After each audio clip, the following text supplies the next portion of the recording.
This episode of the Oh No No No podcast is sponsored by Dynamic Industrial Services, the rope access specialists. As long-time Raith Rovers supporters, we are very familiar with ropey performances.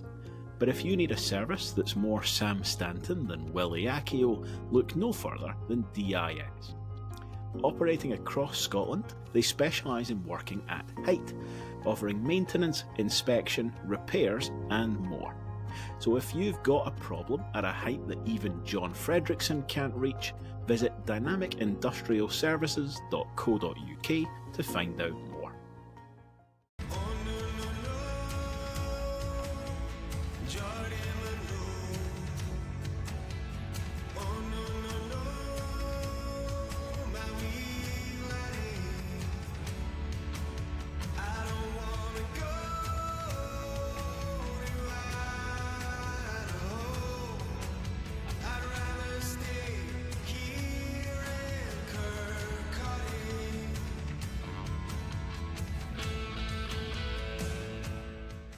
Well, here we are. After 49 gruelling fixtures in all competitions, it all comes down to this. Welcome back to the Oh No No podcast, where tonight we're going to be looking ahead to the hottest ticket in town. It's going to be a packed Penman stand, a teeming Turnbull Hutton stand, and we're also cramming everyone into the Craigley Timber stand now as well, as we're going to see the playoff finals between Ross County and Raith Rovers at Starks Park on Thursday night. I'm tonight's host, Robbie Weir. And tonight I'm delighted to be joined, firstly, by the man who put oops in Dragon Soups. It's Iain Latto. Hello, how are we doing? Very, very well. Next we've got the man who burst our eardrums on Inside Match Day. We've got Callum Blythe. I have served my suspension from the last podcast for invading the pitch and bursting people's eardrums. I am so sorry. I will do it again. That's absolutely fine. I'm sure we'll forgive you if that happens on Sunday for good reason. Next up, we've got everyone's favourite Willis Furtado enthusiast. We've got Mrs. Christina Wheaty. How are you, Christina? Only Willis Furtado enthusiast. Let's just correct that. That's a very good point. Now we've got Mr. Scott Fleming, who joins us, of course, from the Netherlands. How are you doing, Scott? Yeah, really good. And it'll be good to get another upbeat podcast ahead of this massive game. And then finally, we've got a late addition to the podcast. He was meant to be doing other things, helping out with Stephen Lofer and a few sort of things, but he's managed to jump in. We've got Graeme Meldrum. How are you doing, Graeme? Fantastic. This is it now, eh? Excellent this is the important stuff. Bit. Good stuff. So yeah, just to kick things off, we've got a bit of an array on tonight. A lot of us were not available for Saturday's podcasts. So to go back to last Friday night, much like Katy Perry, we're kicking the arse out of this. Iain, very simple question. How was it? Do you know what? Looking back on it, it was great. But see, at the time, I'm not actually sure I enjoyed it that much. It was just so tense. Like, I was just, like, the feeling of anxiety just coursing through me for the full length of time we were there. Do you know what I mean? The full 90 minutes and the full 30, and then the penalty shootout was just almost unwatchable. A lot of people round about me actually facing the other way and no even looking. It just had such a big game feel to it, even just coming up from, I didn't get part of my normal car park space. I'm driving about the link to Kirkcaldy trying to find a place to abandon the car because my usual space was taken. Just such was the volume of people that were going to take in the game. I thought the Rovers, do you know what? I thought Thistle were the better side and they deserved the win on the night. But it's a two-legged affair, and I think over the two legs we probably did just about enough to deserve it. To win it in that manner, I can't think of too many better Starks Park evenings that I've had. Just sensational. For Vaughan to be the one to step up to win it, and I know we're going over incredibly tired ground given your 94-minute podcast at the weekend, but yeah, it's just sensational. What a time to be a Rovers fan. Fully on board with that.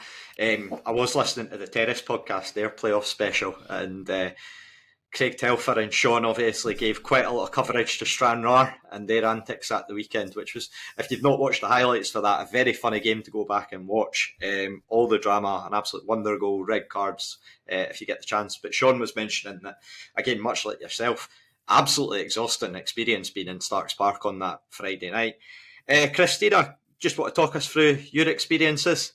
Can see that smile there. Just wow. Like, I actually feel so lucky that in the short time I've been a Rovers fan that I got to experience that. And I honestly believe that that's going to be so hard to beat now. So I'm 34, and I genuinely think in another 34 years that night is going to be hard to beat. It was just unbelievable. I sat there all night going, this can't be going to extra time. There's no way. Then I'm like, this can't be going to penalties. No way. And I did. I was like, yeah, and I actually kept like squinting with one eye every time the ball was up at that part at this end. I was like, I can't watch this. And a few times I did think that it was over. And I thought, if the season's going to come down to the fact that we're now at penalties, then we just got to hope for the best. And I actually came off my seat and down to the wall in front of me and gripped the wall the whole time. And then when you see Lewis Vaughan approaching the penalty spot, just your heart's just in your mouth. I've actually been unwell since, and I blame Friday night. Like, I started to feel unwell after the match. I was like, it was that match. It's totally done me in. Just unbelievable, and just delighted for Lewis Vaughan, and delighted for Scott Brown as well. He was amazing too. I just feel very lucky that I got to be there and just buzzing for the weekend now. Yeah, I don't think I've heard of a post-football sickness before, but, you know, breaking new ground with these playoff finals. So, Callum, I'm just going to ask, where does that one rank for you? I know that you obviously made your way onto the pitch, so it must have been something pretty special for you. From the 75th minute until Partick Thistle missed their second penalty, you know what it felt like? That scene in A Clockwork Orange, where he's being forced to watch it. It's like, stop it, please, I beg you. That was me, because I could not take it. I was absolutely bricking it for that period of time. And then Vaughan hits the back of the net. And I've never felt such elation in my life before, probably. It was incredible. I mean, you can't exactly blame me for doing what I did. I'd say the pitch invasion was justified. Well, I think it was a huge release of emotion, and I did say it was. I mean, there's a degree where you're sort of helicoptering in the football god's face with it, but at the same time, very interesting sort of situation, just with how the game played out. Thistle coming back into it and finishing the game stronger than us. Now, Graeme, to turn to you left, we needed big game players in that match, and no more so than the man who stepped up and put in a glorious assist right onto the top of Ross Matthews' head. Raith Rovers, third most influential player, I think it was, by that football index that came out. Alan Temple was talking about Mr. Liam Dick stepping up with the assist. Well, what can you get? Eh? Did you say pressure creates diamonds? And there we go. There was the diamond. We knew he could actually hit a ball like that. Nobody. We've not seen it for how many appearances has he made? Probably over 100. Nobody knew he could hit a ball like that, and then he does it. I've got him down, by the way. We're not talking predictions for the final, but I've got him down to score the 6th penalty in Dingwall, and then Kev will save their 6th penalty. There you go. Graham, I was actually thinking on Friday night about the first podcast I came on. I've said it before. I quote myself here, and I said Kevin Dabrowski is going to do something epic to put him in Raith Rovers history. I said he's going to save the penalty that wins us the league, and I'm telling you, it's coming. As long as he dives the right way with the ball instead of diving away from it this time, we'll be. I did enjoy that. He took so much credit during the penalties, despite not getting he got near to one, and I think Mitchell was obviously managed to save one and got close to quite a few of them. Christina and Iain, I've actually kind of got like a sort of joint question for yourself. You've both got young families. Just how exciting is it for you that the club's sort of on the trajectory that you're on when you go through nights like that and sort of the experiences? With you sort of young kids, how are you sort of feeling about the future, sort of going through that? I'll start with Iain. Yeah, my wee boy's not quite 2 yet, so he's obviously too young to. I've had him in at Starts Park. I was nipping into the club shop to get my wee strap, and the beer delivery turned up and blocked me in. So in the kind of wee space of time that I had, I took him in and kind of had a wee runabout on the pitch and took him up to. I wanted to take him up to my seat, but I couldn't at the time, so I took him into the main stand, and it was just a really lovely moment having him in the ground. I'm looking forward to getting him to the first game, maybe not next season, but possibly the one after. My overriding feeling is like, you're going to be so lucky to come in when we're doing really well, because I've sat through all manner of nonsense over the last 20 years to get to this point. So there'll be a hint of jealousy, absolutely, if he starts coming and suddenly we're brilliant.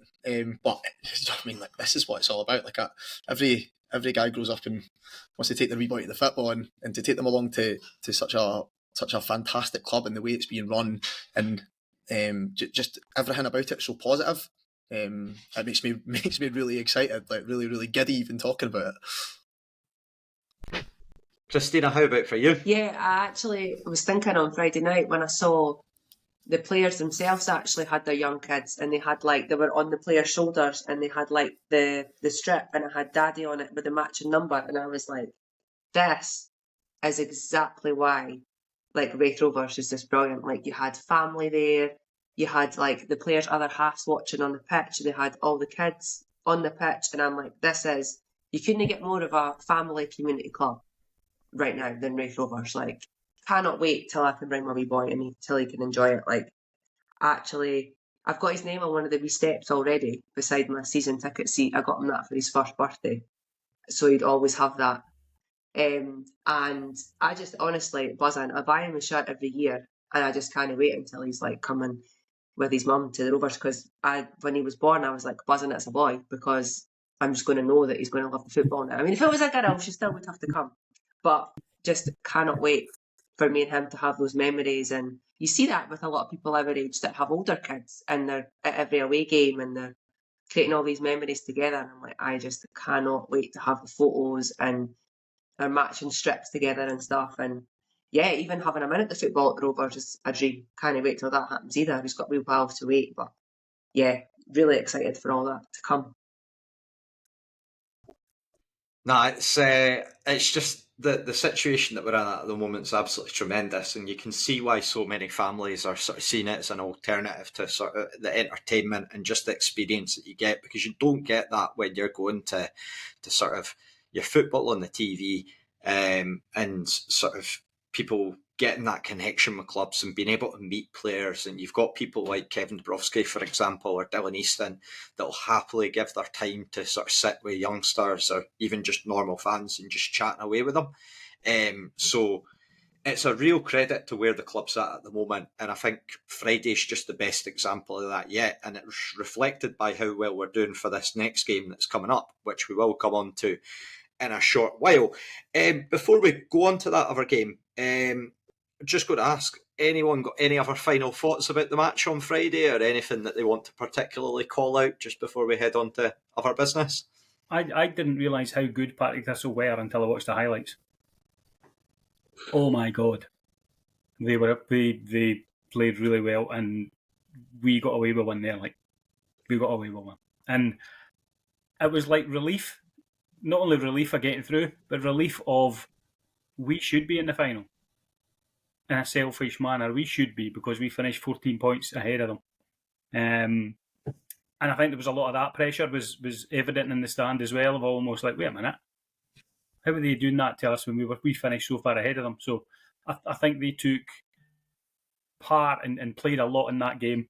But I honestly, seeing the highlights, I think every time they got a corner, my head was in the hands anyway. Because it was a nervous night. I think, as Iain said, it was a very, very nervous night. We came through it.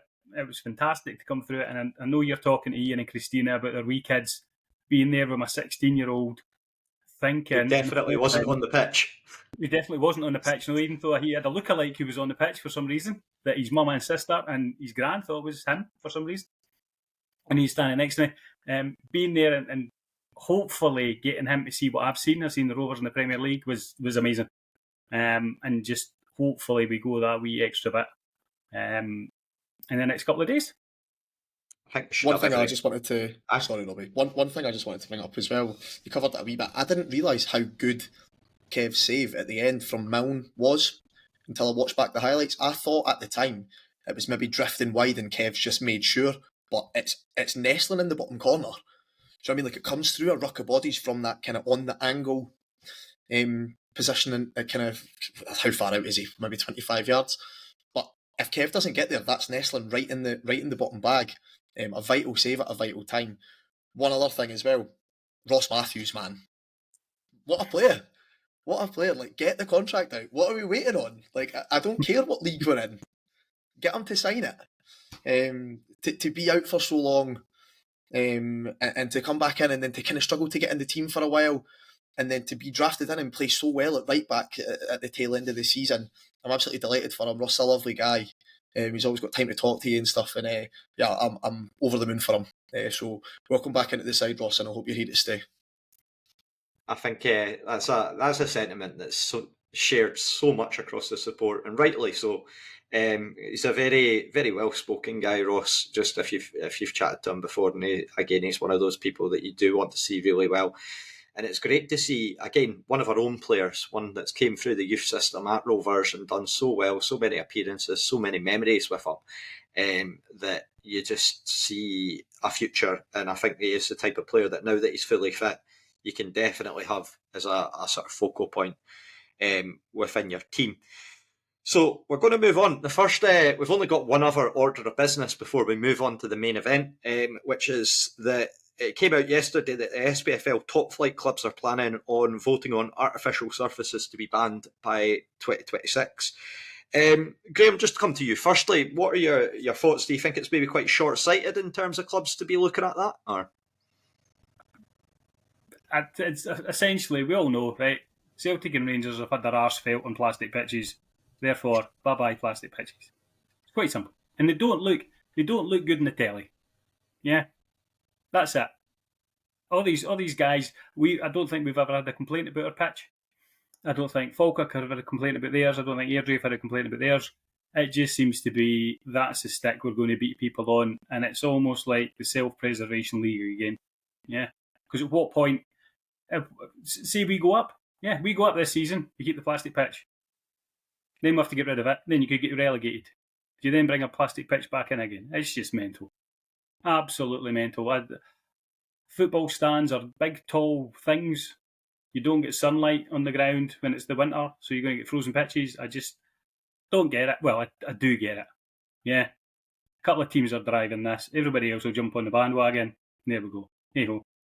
I think Big Lyndon Dykes has got a lot to answer for that spell at Livingston, where he was just running about battering Old Firm defenders for fun. That Christopher Julian, I think it was, looked absolutely out of step against him. And I think that's pretty much killed top flight plastic pitches. Callum, you've done a few videos on your own YouTube channel about sort of artificial surfaces and that sort of thing. How are you feeling about things? Well, it was the original argument back when we beat Partick Thistle 4-3 and seeing all the complaints that it was like, that just set me off, and that's just what ended up becoming my YouTube channel. But I am very vocally pro plastic pitches, but I do understand the complaints about it because, you know, it's like our pitch is excellent, it's of the highest standards. Same with Falkirk. They had to get a government loan of £350,000 for that pitch. And you've got a whole load of other clubs. It's like there's 9 plastic pitches in League One next season, and then there's loads more down in the lower leagues. I did a video on the old 10,000 seater rule, which affected us as well, which is why we have such a big stadium, even though for the last few years we've been getting nowhere near even half crowds. That's going to do a whole load of teams, and it's going to do the same thing here. It's like, it'll be very Falkirk for them to be denied promotion again for like the third time, but it's just self-serving. It's a self-serving shite. That's what it is. And the thing is, I do understand about the quality of it because it's like the pitch at Livingston is rubbish. I can admit that, but it's like it just makes sense. It's like so many clubs already have it. Just give it a certain standard because it's like it's fine in the Champions League, Europa League, qualifiers in UEFA, It's like the Nordic countries, Switzerland, they all have it, and we have sort of similar precipitation levels where it's like we get a lot of rain. And it's like you see what happens up at Dundee with Dens Park, and it's like that happened with us because the railway stand that does not get sunlight in the winter, so you're just going to get more postponements. You're going to get more tatty fields. I'd rather we had a plastic pitch that allowed us to play good football throughout the winter and whatnot. It just doesn't. It's so short-sighted and daft. I think. I mean, as a Raith Rovers podcast, I'm pretty sure that we're all going to be in favour of. We're all battering for the same side here, basically. Everyone remembers what Starks Park was like prior to the pitch going down. Except for, I don't know if it was maybe pre your time going to the games, Christina. Actually, it would have been because I remember the daft day that is Lee Robinson stamping his boots against the post in the 3-0 Derby loss to try and get turf off when it's an AstroTurf. Just classically on the wind up. But yeah, I think that it's. I know that we're all going to be pretty unanimous. I just find it very interesting that the dynamics that it's so dismissive in terms of how many teams are at the level that we're at that have got the potential to kick on and move forward. And it's a real indication of it sort of being a close shop. Scott, just to come to you, because this is actually your day job, like literally a greenkeeper. What are your thoughts on the whole situation and how things are just now?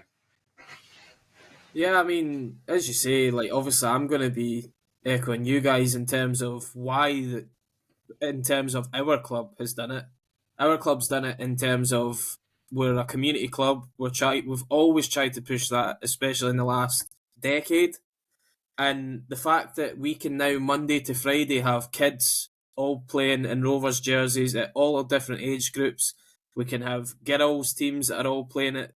Everyone's playing at the stadium. My dad plays the walking football on a Monday. He gets to play at Starks Park. Like that, like, you're not just doing that on a grass pitch. So that's one aspect of it.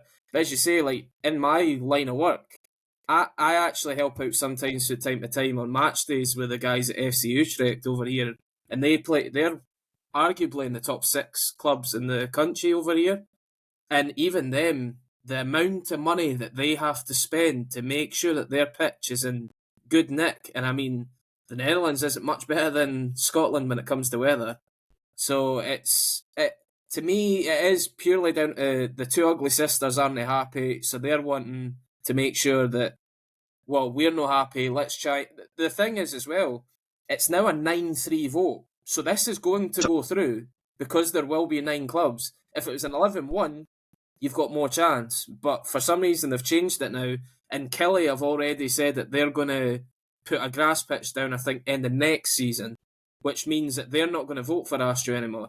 So that's another club that's out of that vote as well. So to me, it's just a bit selfish for that point of view. But yeah, I think for us, we seen it. We seen how bad that railway stand side got. I mean, if you're really going to technical terms here, the reason that it was so poor was because of the sunlight, and it started creating what you would call something called black layer, which is then it's almost like a disease under the soil, which is then it smells because it's almost like leaving, if you left your clothes in the washing machine for a day and then pulled them out, that's the smell you would get for the soil because it's just holding all the moisture and it's getting no light and no infiltration through the ground. But that's going technical. So, but it's, yeah, for me, I can see why the club have done it, and it's, for me, I would always back the club to look at the whole picture and not just, oh, it plays good football on a good grass surface.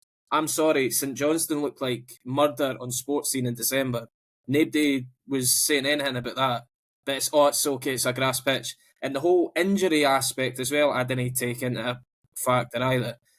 I've never really heard of anybody doing too many injuries on our pitch in the whole time.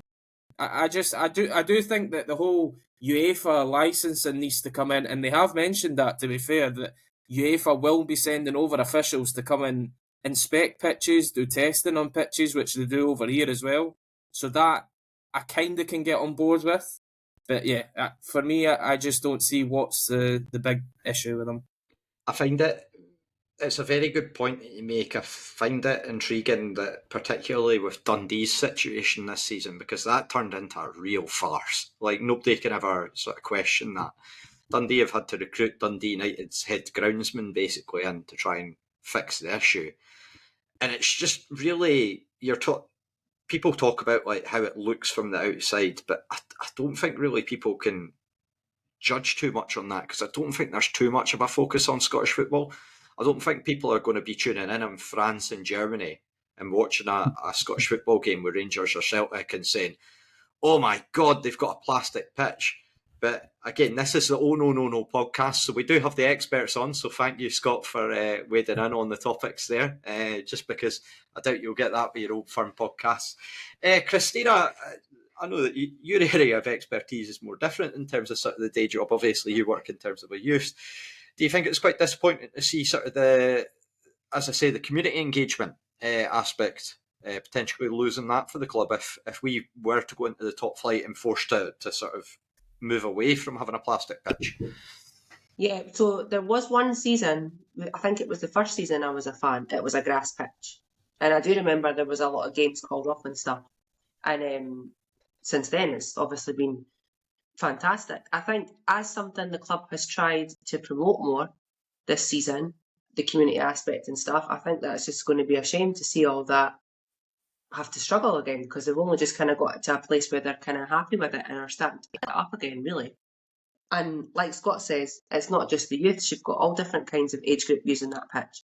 And I think a big factor in that is, like, if I'm thinking about back to my little boy and all I talk about is there's Starch Park, there's the Rovers when we drive past. If I say to him one day, oh, when you go to football, you're going to be playing at Starch Park, that's a big thing. Like, that's like what the kids want to do. They want to be at Starch Park. It's going to lose a bit of that if you're saying, yeah, you're playing for the Rovers club, but it's away down wherever. So I think that's a big pull for a lot of the youths as well. So yeah, I don't know the ins and outs with all the, like, as much as what Callum knows and all that kind of thing, but I just think our position right now is highly unfair if we get promoted that we're going to have to change the pitch, when it's only logical to think that a plastic pitch in Scotland's the most logical thing to do for the games actually to be on most of the time. You've also got a secondary aspect as well, which is that the club actually train on it too. So we actually use it on a day-to-day basis for our training, which means that we would also then need to in turn go out to find new training facilities, which is, to be honest, a bit of a nuisance, because then you're spending money on training and maintaining a grass pitch as well at the same time. I really just feel like it's a lose-lose for Rovers, which is very, very unfortunate given the circumstances, and it's just one that's really getting pushed forward as part of a clear agenda. But what can you do if the people will it? Unfortunately, that's the way that the system is, and the changes that got made to the vote and allow for it. So it's very, very difficult. So we'll move on to the main event now. A bit more of a positive tone. We have a mammoth game to look ahead to on Thursday night. It's probably the biggest fixture for Raith Rovers, a part of the biggest fixtures for Raith Rovers. Record home crowd already has been sold for our game against Ross County in the finals of the SPFL playoffs. This is the first time that we made these playoffs, so it's going to be a new experience, but naturally we've got the depth in the squad there. Christina, last count yesterday, 4,910 tickets, I believe, have been sold. But since then, we've confirmed that both the Penman stand and the Turnbull Hutton stand are completely sold out. So we've started selling for the North stand, the Craigley Timber stand. I'm just going to ask you just outright, how are you feeling about Thursday? I call it the Rover's belly. I've got the Rover's belly already. Like, I can feel it building. I honestly, I'm astounded by the numbers there, because every time I came to the Rovers in previous years, you'd be lucky if you got 1,000 or just over 1,000. So it's actually unbelievable how far we've come in a short space of time in terms of, like, the fans. And it's always been that thing where it's always like, I always feel like people would come. It's never a case of like they don't want to. The numbers have always kind of been there. So it's good to actually see people making the effort to actually come and do it. And this is exactly what the club needs right now. I just hope that, obviously it's because it's hype, and I get that. I hope that if we don't get promoted though, the people that come on Thursday that wouldn't necessarily have come before actually continue to come and get the bug. One of my friends has started coming this season for the first time. She started coming in September, and she's absolutely got the bug. So she's like all in now. Like, she's getting a season ticket next year. And I just hope that that's exactly like, I hope that more people are thinking that way and thinking, do you know what, we're going to, like, even though the club maybe don't get promoted, we're going to support them. But Thursday's just massive, and it's just one of those. It's just like this season, so many things have happened that you would never think have happened, and all these records are getting broken, and it's just continuing to happen. Like, it's just unbelievable, but absolutely buzzing. Like, can't wait to see the crowd in that other stand as well. In terms of actually thinking about the game, I haven't even actually thought about how I think we're actually going to play on Thursday. I'm just thinking about the whole atmosphere and the hype, and I think it's really, really exciting. I think with your friend, we'll need to get the Riverside app downloaded, and we can add in another contributor to the podcast at this rate if she's got the bugs. So that's great to hear. I think it's a very valid point, though, that with this, last Friday was huge, and the atmosphere was unlike anything I've experienced at Starks. I know that there was the photos that came out last weekend after the game, where the singing section had been, where obviously there's been a bit of over exuberance. I don't know if it's been outright vandalism, but it was disappointing to see that sort of there was seats missing at the front due to whether it's just been people jumping over and destroying them or whatever's happened there. But just in terms of, I felt that the singing section, that was the first time that it's properly worked. In terms of Starks, as I could see Iain's obviously nodding along there. So yeah, just for you, Iain, how important is it to sort of have that temperance of like where we're at with the game coming up on the football side, keeping one eye on the football side, but also sort of trying to harness that? Yeah, I think you're entirely correct in what you're saying, in that that's the first time the singing section has properly worked. I think just with the magnitude of the game, the way it was poised from the first leg, I think all the factors kind of came together to give it that impetus and that drive. And I thought everybody did quite well in the South Stand to get involved, and it was coming from all corners. I was a wee bit kind of up behind me to the left, and then the folk directly behind me, and the bit at the front, and everybody kind of joined in it, and it did become a good force. The bit about the seats obviously isn't great. You don't know what's happened. What I would say is, like, if you're in that section and that sort of thing is happening, there needs to be a wee bit of self-policing. So, like, if you're standing beside someone and someone's snapping seats, and I'm not saying it's been done on purpose, but just have a word. Do you know what I mean? Just have a word and be like, this is the club have gone to great expense to replace all the broken seats, and volunteers have done a lot of work to put them in and make them look good. So again, let's pay a bit of respect to it. But in terms of the atmosphere, I thought it was great, and let's have more of that on Thursday night. Just to touch on kind of like the feeling around Kirkcaldy and the surrounding area, I think I've probably said to my friends and my family probably 4 or 5 times, yeah, looking forward to this one, as in the next game. It's probably the biggest one for the last 10 years. I think I'm probably now on the 4th or 5th time I've said that. It's maybe wearing a wee bit thin, but every single time I've said it, it's probably been true. They just keep getting bigger and bigger. But to see so many home fans, kind of lapsed fans, or maybe new ones that are coming along, is great. The appetite for Raith Rovers and Kirkcaldy and the surrounding area is superb to see. It's something that I've always thought had the potential to come about. So it's great to finally see it actually happening, and long may it continue. Yeah. Can I actually just quickly add something to that, just because you reminded me of a story? On Friday, I had my wee boy in his Rovers top, and I was around about Kirkcaldy. And like about 5 or 6 people stopped and said, "Oh, I love your badge, pal. Well done. Hope you do well tonight." I'm like, that has never happened to me before. And like people that I know, like neighbours and stuff that know me, on the Monday, "Well, what did you think of Friday then?" I'm like, I actually love the fact that everybody is just so invested in this now. Like, no one's ever in public spoken to me about the Rovers unless they're like my friend. And if people just know that I go and know that I love it, and actually now, like, I was watching it on the telly, and I'm like, that's amazing. I just think it's absolutely fantastic that the club has got so much buzz around it just now. My dad, who doesn't like football at all, was talking to me about Ross Matthews. I was like, my mind is blown by this conversation. I was like, but you're learning, Favor. Well done, well done. I was just going to say, I was going to say on the point about the broken seats. I've been thinking. It's sort of been like a thing got a confession in my head. No. I was way up the back. I was nowhere near that. Do not worry. Do not worry. I was not involved in that. But I got me thinking. The thing is, it's like with these singing sections and whatnot, you see them at all these other clubs around Scotland, and you see that they're always standing up. And they're always standing up, bouncing around. And obviously, if you do have to see seats there is the risk of them getting damaged when it comes to celebrations, people falling over and all that. So it does sort of show, I guess, an importance in getting like a dedicated, like safe standing area. I know the club are planning on that, and it's a case of getting the money in. So yeah, it does sort of. That's what I had to think about it. Where it's like, yeah, once we get like a safe standing area, that has to be the dedicated singing section.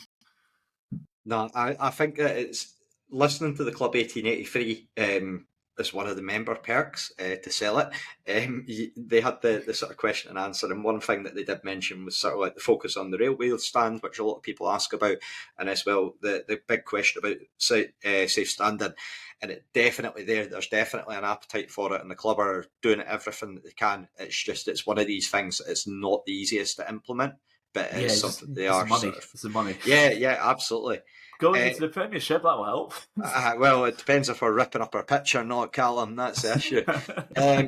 Just to go back to what Iain was saying, though, Iain, when we were, I think it was at the Ayr United game, the 4-4 draw. Me, you, Duncan, Christina, I think it was, all on Raith TV asked questions, and I remember you saying to Ben and Grace at that point, sort of like, you go through your moments of the season, and it kept on getting like trumped week in, week out, because you had like the game up at Inverness, you had the Queen's Park away game with Ross Mills Panenka, Sam Stanton scoring in derbies. Just so many memories that have came out this season, and the general enthusiasm that's came off the back of it's been absolutely huge. So you just hope that there's, for Starks Park, one last one this season is what we're really hoping for, to give us something that we can go up to Dingwall, and we can. I know Partick Thistle had the same experience last season, and hopefully we're not looking at a repeat of that. Scott, to focus on the actual game now. Post-split, Ross County, they had their one win against Hibs. They had 2 losses and 2 draws. Over the course of the season in the Cups, they've had a bit of a questionable record against lower league teams. I think they left it late against Airdrie. They didn't have the greatest result, I believe, against Kelty Hearts back all the way in the League Cup. Do you think that sort of bodes well for us going into the game? Yeah, I mean, we've been saying, obviously, going into the Partick games, that kind of league form goes out the window. Playoff games, you just have to take them on their merit on the day. It's literally 2 legs, and that's all that matters, is 180 minutes, possibly longer, as we noticed, of football. To be honest, I don't think there's ever too much between possibly the bottom 4 SPL clubs and like the top 3 in the Championship. Every season you could see any of that lot beating each other. So I genuinely don't think there's that much of a difference between us and County at the moment. You could almost go that they've maybe got a couple of luxury players in terms of likes of Jan Danda, Simon Murray's a bit of a goal scorer as well, but like we've got our own luxury players as well at that point, that I'm sure that Ross County would be going, oh, we could do with having somebody like him, like a Lewis Vaughan, a Dylan Easton, like they could do with players like that as well. So to be honest, I say it all the time with the Rovers, just especially with this team, I'm quietly confident that these lads can go and do it. I mean, as I say, at the end of the day, Ross County have got everything to lose here. We of course we've got something to lose, but at the end of the day, we're not going to. Why should we be going into this game fearing anything? Like, Ross County are in 11th for a reason. They've been rubbish this year. We've finished second, clear of everybody, apart from Dundee United, because we've been good this season. And that's the whole thing. Like, we've just seen Hamilton relegate Inverness purely because Hamilton have been in form this year and Inverness have been guff. So, like, it just comes down to that. And I think that if we're on our day, I genuinely think Ross County, I know they scraped by last year, but can you keep scraping by? Like, I don't know if you can, so no, I'm quietly confident. Like, I think it's a very important point to consider and keep in mind, is that, see with this Rovers side at the moment, you don't feel like this is it. And I've sort of said that over the second half of this season. Like, regardless of what happens against County, this is new territory for us, and it's a playoff final. We've never been to the playoff finals for the Premiership before. So we've already got that. We've had our record points total.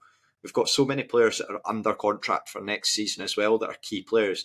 If you look on Twitter, the number of top flight club fans that are saying, oh, we should take Kevin Dubrovsky off of Raith Rovers, absolutely ram it, lads. You aren't getting near him. Just didn't even bother. Go and look for a free transfer down in England. Go and get some Jack Walton type-esque player. Because Kevin Did Dubrovsky you is see ours. Kevin after the game? Aye. He's one of us. Aye. We But have adopted him. I think it's a good... You mentioned there about sort of luxury players. One of the key players in the last couple of games for us, Graeme, was Kyle Turner. Now, he's going to be the man that simultaneously both wins and loses the playoffs, given that he's banned. He is under contract with Ross County. How big a miss is he going to be for us, do you think, over the next couple of games? I think he's going to be a big miss. I think the Kyle Turner we've seen in the last 3 or 4 games is the Kyle Turner we all thought we were getting. Just ability. I think there was one on Friday night where Kev threw him the ball and he had 3 guys around him. Now, most players you would think would absolutely shit themselves and just hoof it into the stand. He just took a touch and went past them all. Yeah, absolutely brilliant. Nothing seems to faze the guy. You know, takes the second penalty, has to score, does it, no bother. Yeah, so much so that Brian Graham tries to wind him up by behaving like a Wayne. But he's a big player. He's a big player, and I think the fact that he's fluid. He played the left, but he was really, really fluid. I think the game at Firhill, him, Stanton, Brown, they were so fluid of where they were and their movement was outstanding. He is going to be a big miss, irrespective of who we put in, because if you put in Easton, has Easton got 90 minutes in him? We'll come on to team lines later, but I'd be inclined to put Callum Smith in there, just for a bit more solidity. But he's going to be a massive miss. Just his ability, his dead ball play as well. He's just the player we wanted and the player we needed, and he's come up trumps and helped us through the semi-final, into a rightful place into the final. I just want to say to Kyle Turner, I am so sorry for saying that you were more replaceable than James Brown, because clearly you've just turned into prime Maradona since I said that. Yeah, fair play for putting it on public record and the apology. I'm sure he'll be happy to receive that. I think it's a very valid point there, Graeme, but it does give an opportunity for sort of players to step up. So, Callum, is there anyone that you think in particular has got the potential to sort of come in there to that sort of attacking midfield role, number 10 role that you would sort of say is jumping out at you? I think Easton's going to be fully fit for this. I want to see fully fit first half of the season Dylan Easton back. If that happens, then it's going to be a wonderful time, because it's like he came up in those big games in the first half of the season, and it's like if that it's just a case of bringing that back. Obviously, you got Stanton, big game player, Vaughan, big game player, Brown and Byrne. Actually, the whole squad have come up in the big games pretty much this season, so we're in a pretty good position. I don't think anyone can really dispute it, and it'll be very intriguing fixture to see how it pans out over the piece. Iain, just to come back to you, just for a moment. Simon Murray is obviously going to be sort of the player that stands out for Ross County. He's quite a prolific goal scorer first half of the season. Last season, he absolutely terrorised us at Starks Park. How important do you think it is that obviously it's going to be very important to keep him quiet, but how important is it that we're sort of managing to keep tabs on him and keeping track on him? Yeah, he's a main man, isn't he? I think, do you know what? See, when Watson limped off, you're thinking, oh man, this is an absolute nightmare here. But see, with the pace that Murray's got, I'd play Core even if Watson was available, because Core is rapid. Core has got a real turn of pace to him. It's one of his top attributes. I would definitely be playing Core, and I think that's what kind of Murray will be drilling in. Ewan Murray's not going to keep up with him. So Simon Murray will be trying to drift on to Ewan Murray, but I think Core's got more than enough legs in him to keep up with Mr. Simon Murray. I think it will be integral to keep him quiet, and in a similar vein to Brian Graham in the last leg. Keeping him quiet will be quite integral to whether or not we have a positive outcome in this game. Yeah, it's County's attacking options seem to be where their real strength is. I was reading that the sort of summary of how they play is very much that it's a case that they'll try and get the ball long, and big Jordan White will knock it on to either Simon Murray or Danda, who will then create space for the others. So it'll be, given that Partick Thistle played a very similar sort of style using Brian Graham, sort of, you've got the likes of Robinson, Fitzpatrick, Alston feeding off them. It's something that we're going to be relatively accustomed to, but at the same time, probably overall a better unit. But they are apparently very, very adept at sort of soaking up pressure. Again, I think the last few results had a draw. Again, a draw at Pittodrie is no sort of mean feat.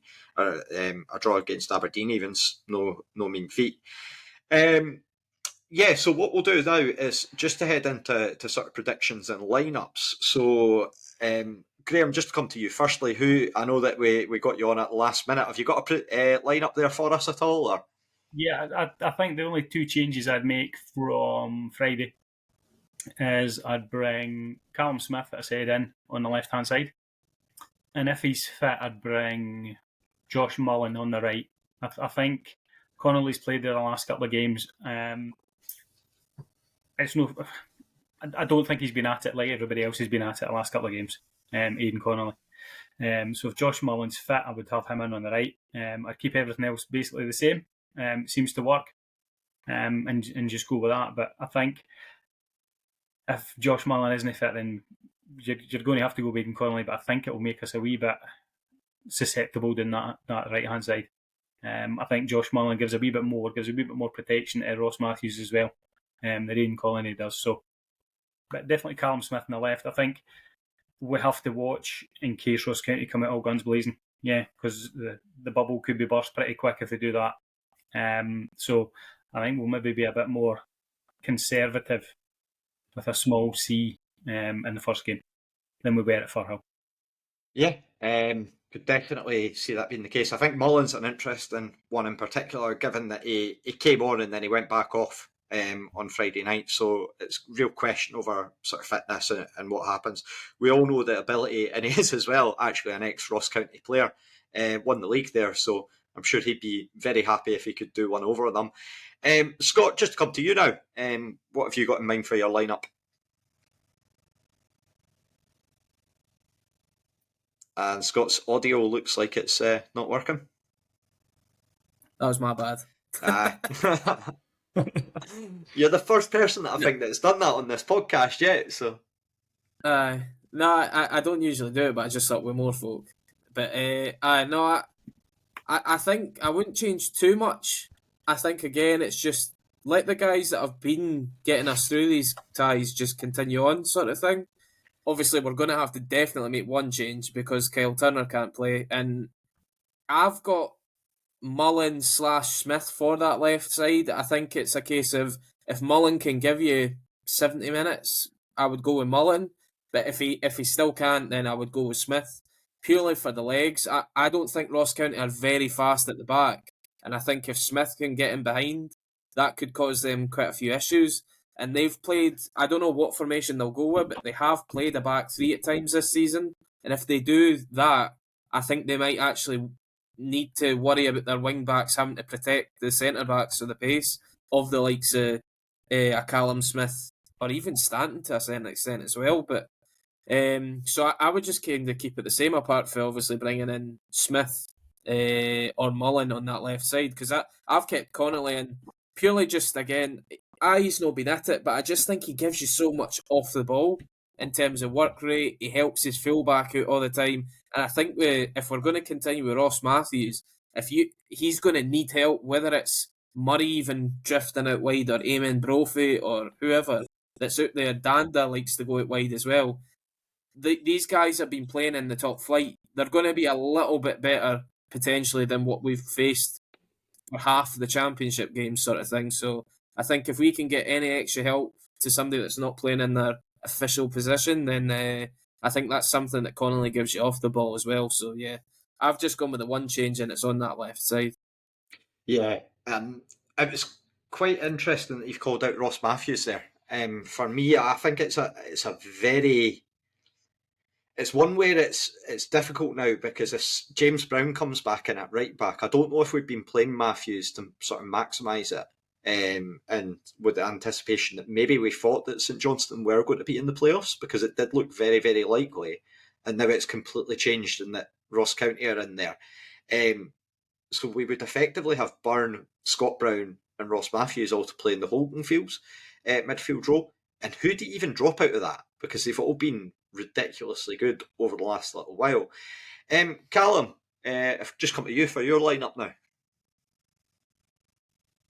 I've got 3 changes from the side that started on Friday. I've got Dylan Cole at centre back. Actually, no, he started, didn't he?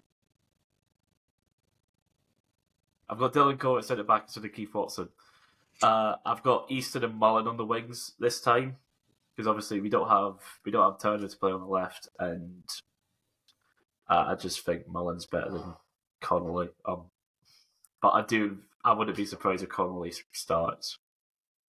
Connolly's got a moment in him, I'm telling you now. I hope he does. It's the type of player that just can't. I hope he's been saving it all season for this. To have the game of his life.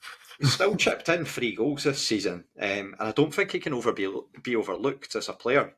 He adds so much in terms of he offers sort of like a dynamic presence going forward. He might not be the quickest, but he still can happily cut in and lash in a ball in off the post.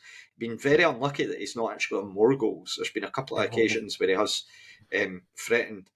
Iain, how about for you? What are you thinking?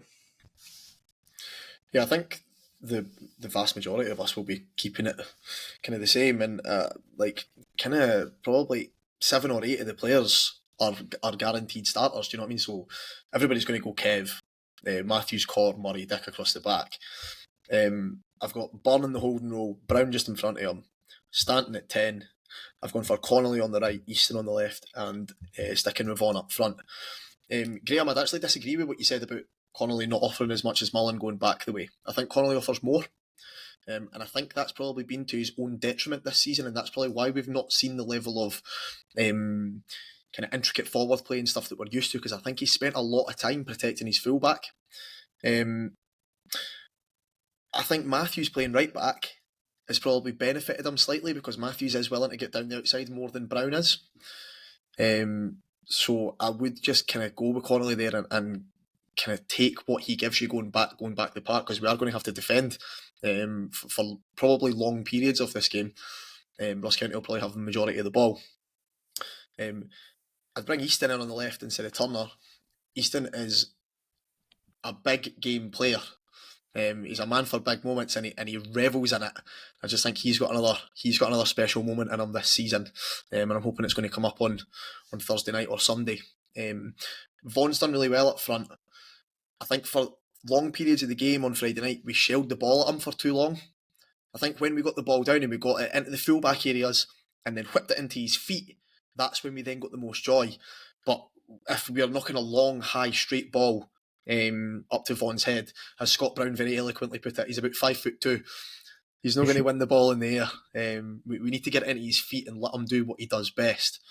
So, yeah, broadly the same. And let's just kind of keep that momentum going. Yeah, that's a fair assessment, I think.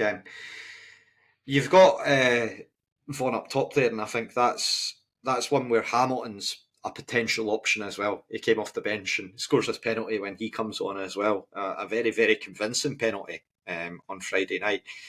So you've got that aspect too.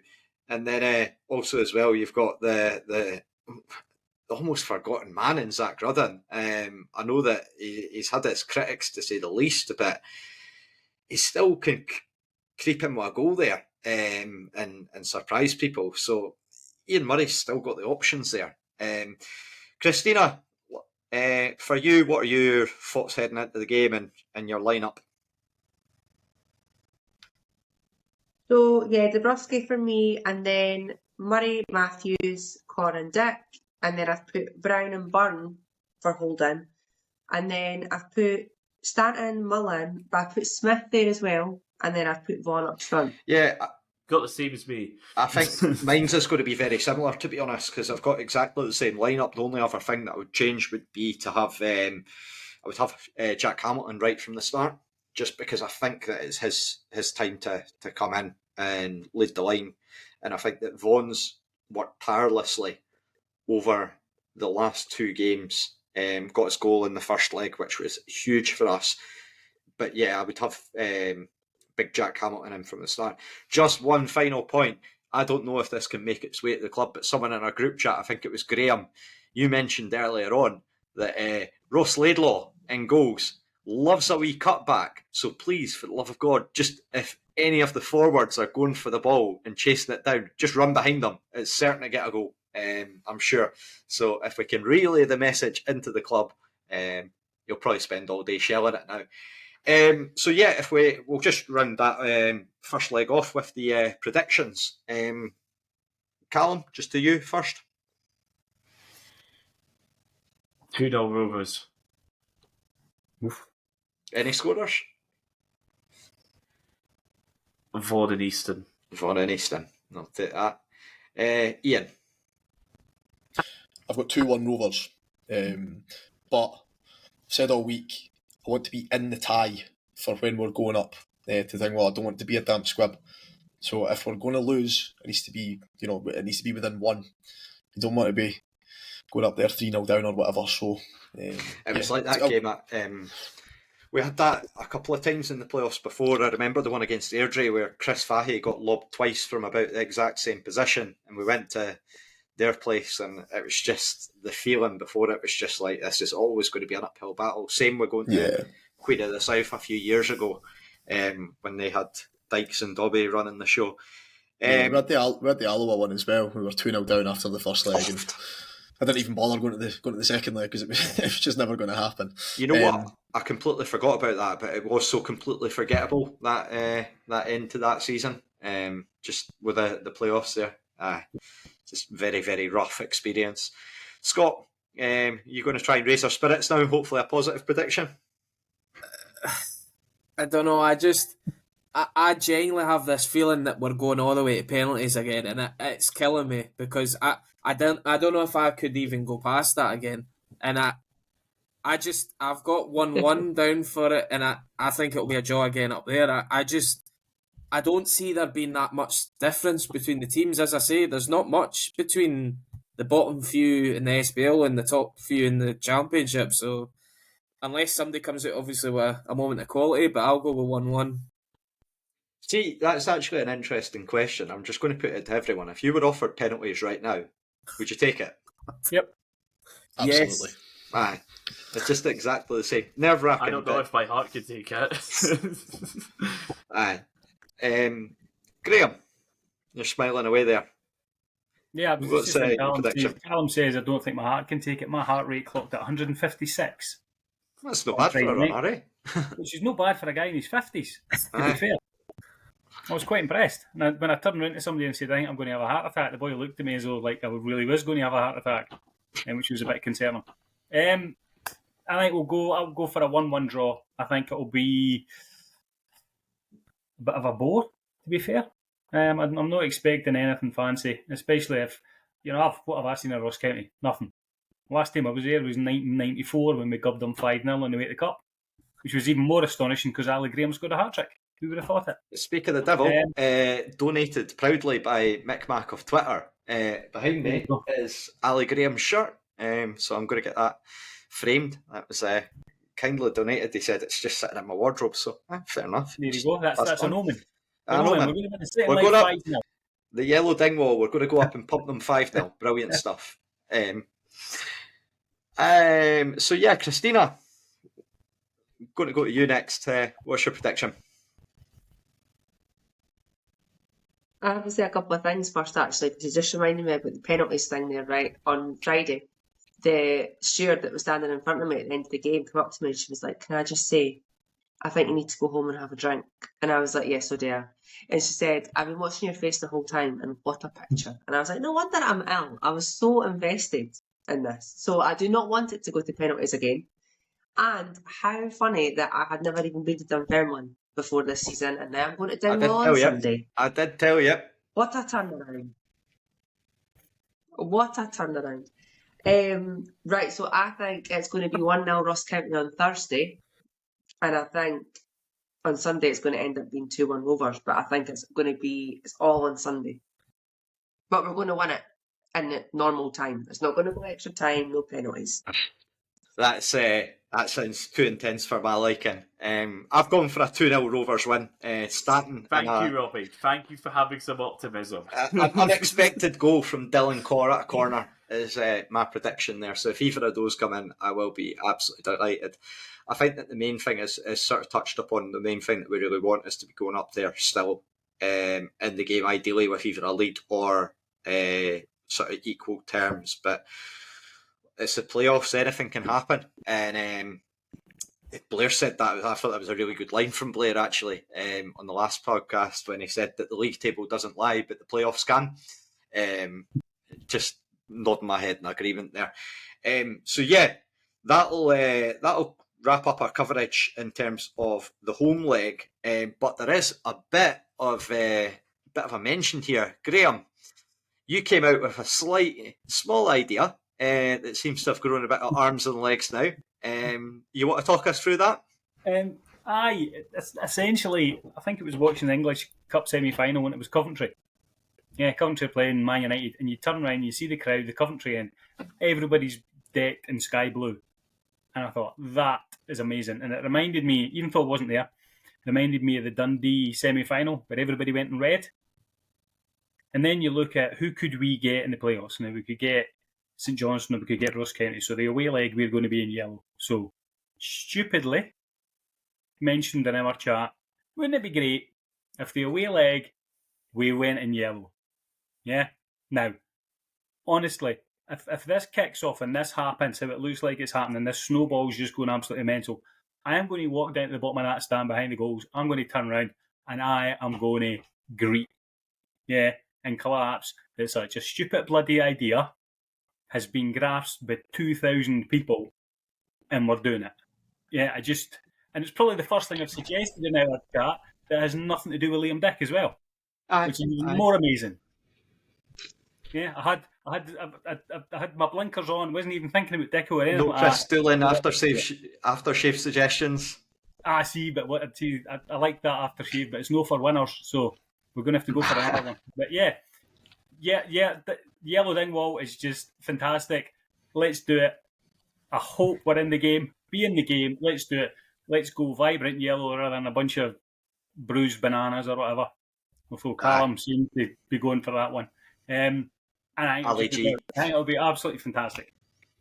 It's grown arms and legs, and yeah, just to as you say, to look at it, there's 400 tickets left in that away end. We, as our Etsy shop, Blair came up with a graphic on Saturday, I think it was, or Sunday, when he was on the train, of Lewis Vaughan outstretched arms and after the penalty shootout. And then it was like, that's a good one. Could we get that on a t-shirt? Yeah. Could we get that on a yellow t-shirt for the weekend? Sure, that sounds a good idea. And then from there, the suggestion gets put out. And obviously, we want to help as much as possible. And we're not going to be sort of the profiteering bandits that you might expect of podcasting louts. But with any donations on the back of it, any profit that's came about from it, we're donating to Kirkcaldy Food Bank. I believe that earlier on Blair was saying that it's over £100 has been raised so far. One caveat that we would say is that with this, orders we suspect from the time that this podcast goes out are going to be cutting it very fine for Saturday. You will still get a lovely t-shirt with Lewis Vaughan on it. It's canary yellow, but you might not be able to wear it to Dingwall. The club, on the other hand, have now released their own the Dingwall t-shirt, the Yellow Dingwall, in homage to Borussia Dortmund's famous stand. That's going to be available at the club shop. You can get more details about that on the socials.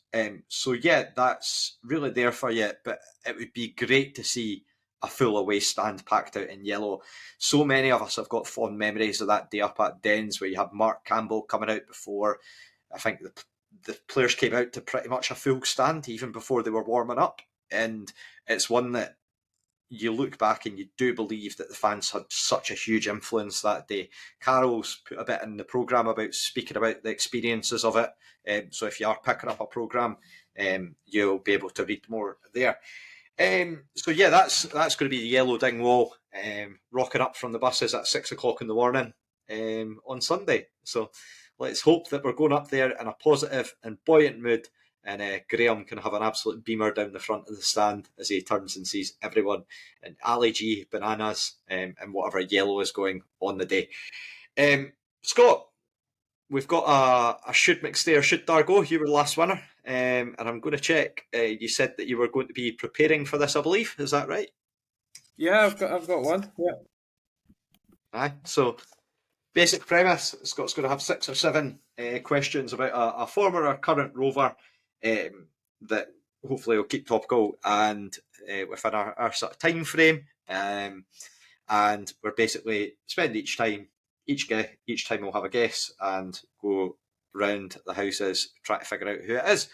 So if you want to kick us off, Scott. Aye, no worries. So yeah, I've got 6 clues for this one. So hopefully it's got within the 6. But the first one, nice and easy. I am Scottish. Eddie Malone. Okay. Blair will be proud. I'm not sure if that counts as patter theft.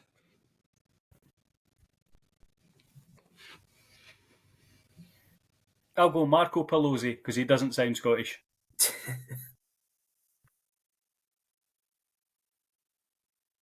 John Heron. Okay. Yeah. Laurie Ellis. Ellis. And Christina? Because it's Okay. not Willis, that's why, isn't it? Blown your mind. Exactly. That's always my first guess. It's over. Okay. Clue 2. In my time with Raith Rovers, I played 67 games. I think Laurie Ellis played a bit more than 67 games. Yep. I'll stick.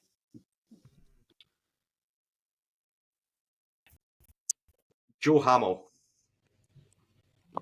Yeah. 67, you're probably looking at two full seasons as a starter. That's where I was going with that.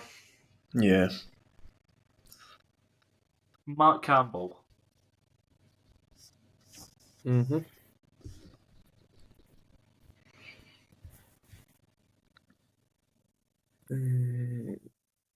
Iain or Christina? You got any? Regan Tumulty. Oh, Okay. that's a good shout. That's a good shout. No, I've Okay. nobody yet. So on to clue 3. As well as playing in Scotland, I have also had a stint over in Ireland.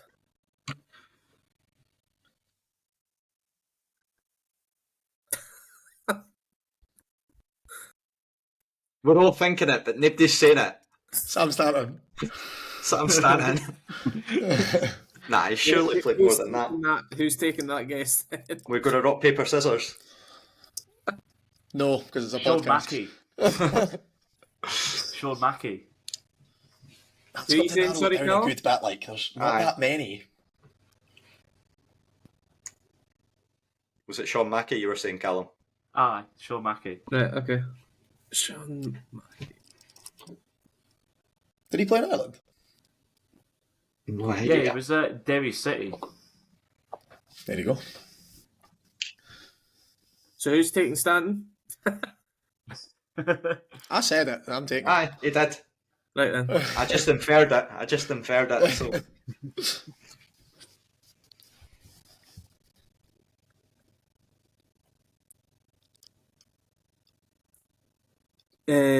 So is it Graeme, Robbie, and Christina still?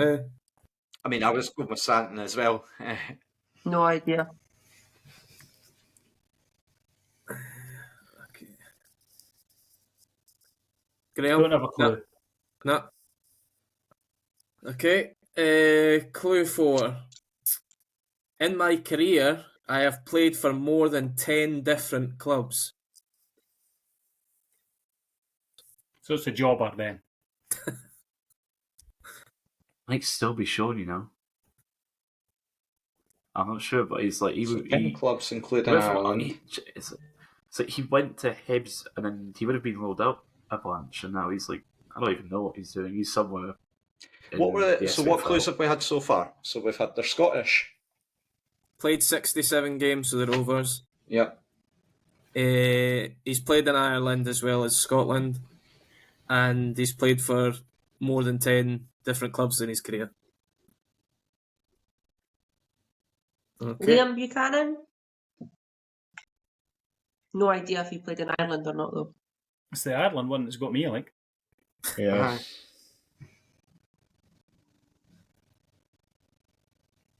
Martin Scott. AKA known as Jimmy Scott. Yeah, Jimmy Anything Scott. that he His says real Martin name. Scott, I'm just like, He played 2 seasons. He's played for hundreds of teams and probably did play in Ireland. but I know they anytime can that mind somebody actually calls him Martin, I'm like, who's he again? Sunday name. Ryan Conroy. Yep. I'm just naming players that I think they've played over 2 seasons because I'm absolutely toiling with Aye. it. Yeah. And played like 1 good game every 5. Scored some belter free kicks, so he scored one from about 45 yards, that Cowden beef. Wind assisted. Ross Laidlaw hit the bar that Iain, day. Was that Scott? Are you sticking with Sean Mackey? Or? I'm sticking with Sean. And Ian, are you sticking with Stanton? Or? Yeah, I'll stick with that. Right. Okay, clue 5. I have played the majority of my career in Fife. Greg Spence if he played in Ireland. Sorry. Oh, I was just going to say that. Too slow. Is that your teacher voice? You're going with That's it. Spence, Graeme. Put your hand up first next I'm time. sticking.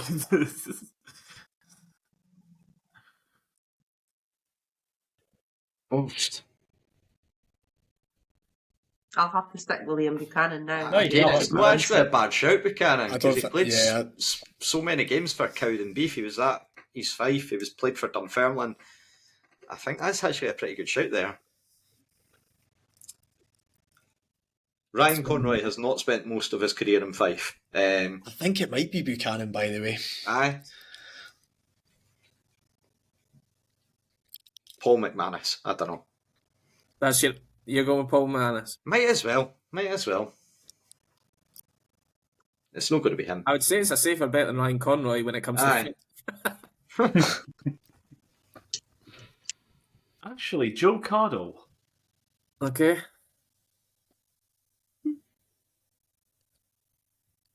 Ian?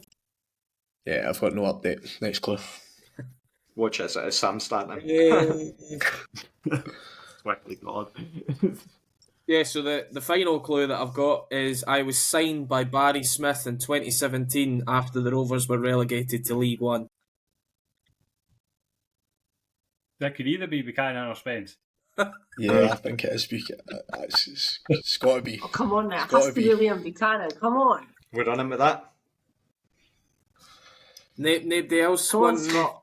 Can you tell us is that correct or not? And then we'll, if it's not correct, the answer. So, so you've got 2 players there that were signed in the same summer.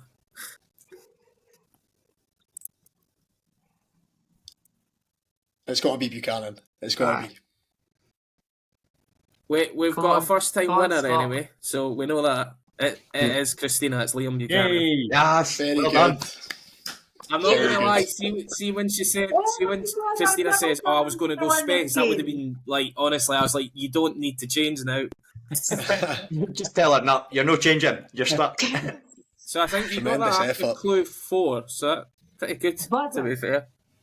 I thought. What was his team in I Ireland? did think putting in Ireland was going to maybe fling a few folk away for it. So You're no wrong about that. I was you anywhere played near for that. Sligo Rovers.